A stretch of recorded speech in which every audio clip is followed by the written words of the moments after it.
Thank you for tuning in to WHID-FM. What has Islam done for me? Please subscribe. Brother Willie, what have you learned since you've been in the nation that you didn't know prior to coming into the nation?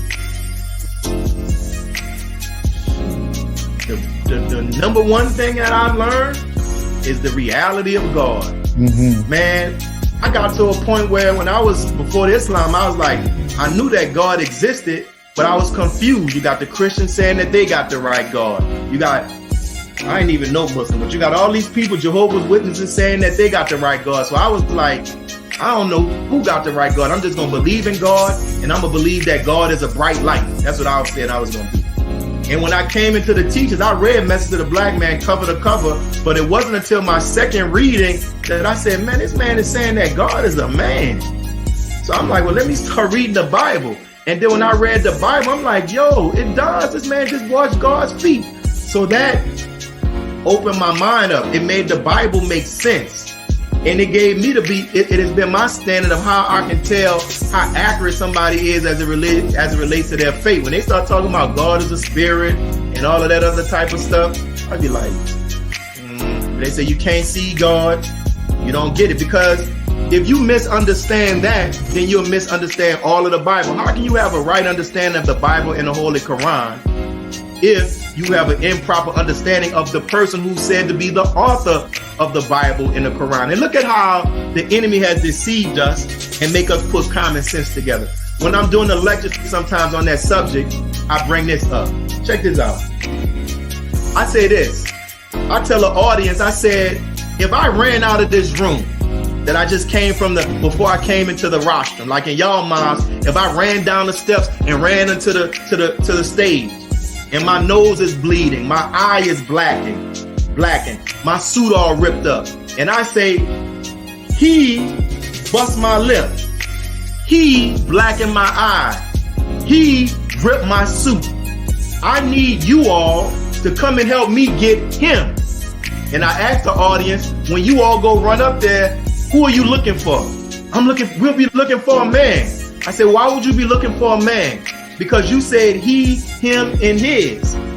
I said, then I asked him, if you would be looking for a man in that circumstance, why would you pick up the Bible and the Quran where God is referred to and refers to himself as he, him, and his, and you let somebody make you think that you can't, that God is not a man, even though he's referred to as he, him, and his. So when I got that blew my mind. And that whole coming of God and God coming, I think that's part of my favorite part of the teaching, that the coming of Master Farah Muhammad. How important is it to you to go through courtship before marriage? I think it's very important. And I think we have to go through, and a key part of going through courtship is having as deep as you possibly can an understanding of who you are as a person, right? Because a lot of times we enter into these courtships and we don't know who we are, so we can't find a mate. Like Allah says in the Holy Quran,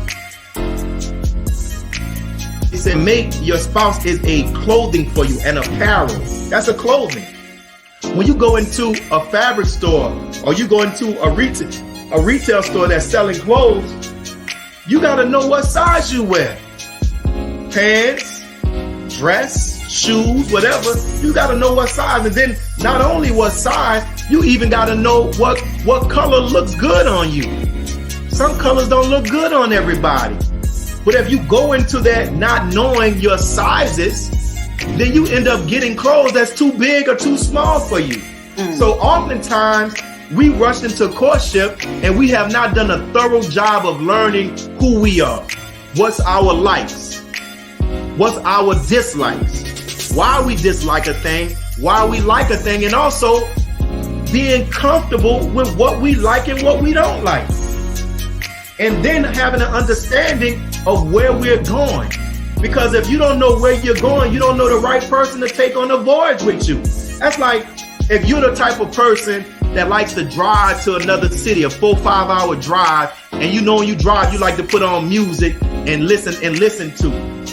But you got a person for one, they don't like driving over an hour, and they don't like listening to music while they drive. And then that ain't the person to make this journey with me.